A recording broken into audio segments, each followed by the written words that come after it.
In a recent debate I did with Cy ten Broekenkate, I had a chance to ask him some questions. Now, Cy uses a presuppositionalist approach to Christian apologetics, and this approach leans heavily on questioning the non-believer about things they typically just accept. The presuppositionalist will generally demand that the unbeliever provide justification for the use of their senses or the application of logic, for example. Now, this approach gets most people, atheists and theists alike, rather confused, and the presuppositionalist will exploit this confusion to slip in their particular version of God. Now, given the intentional equivocation, typically around the word knowledge, it's no wonder that people get confused. But more on that in another video. What I want to explore here are the answers Cy gave to me when I had the chance to ask him to justify what he claimed to know for certain, specifically the attribute of God known as omnipotence, or being all-powerful. Now, there are several problems with the omni attributes, such as omniscience, all-knowing, or omnipresent, existing everywhere, not the least of which is they're simply stating that there's no limit to that particular attribute of God, and in that sense, they aren't a positive characteristic at all, but they're just telling us what God is not. On the attribute of omnipotence, I asked Cy, quote, if God is all-powerful, can he change his nature, unquote. Now, Cy's answer was no, because changing one's nature is not part of being all-powerful. Interestingly, Cy brought up the problem sometimes posed to theists regarding whether God could create a rock so big that he can't lift it.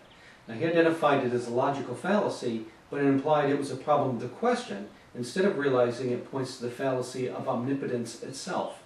He also volunteered that God could not do something illogical.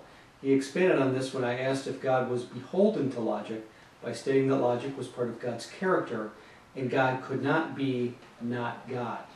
Finally, I asked if God could be intentionally deceptive, and Cy said no.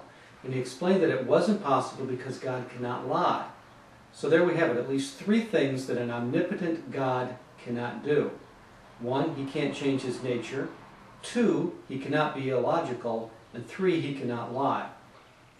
Now, if we had more time, I'm sure we could have expanded this list to include things such as his inability to remove his presence from a location, as in not being omnipresent, or being intentionally ignorant of some fact of reality such that he was not omniscient, or being intentionally evil, not being omnibenevolent.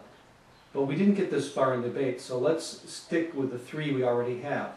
The interesting thing I noticed is that I can do things that the all-powerful God cannot. I'm not sure about being able to change my nature. It really depends on how you define one's nature. I suppose I can't help being human, but if you said it was in my nature to be a man, well, that's actually something that I could change if I wanted to. But let's be conservative and say that I can't change my nature, even if we could easily imagine a scenario where I could. Now, I can definitely be illogical. In fact, I've been married and divorced twice, and I'm engaged to get married a third time. That should be proof enough. But seriously, as rational as I try to be, I'm as apt to react emotionally to an insult or to select a sushi roll, for example, at random as the next person. So being illogical is a no-brainer. And on lying, well, what can I say? I did not inhale. So there you have it. I can do at least two things that the all-powerful creator of the universe cannot do. Now I'm going to go work on making a rock that's so big that I can't lift it. No, wait a minute. I could actually do that. I'm going to have to go make a list.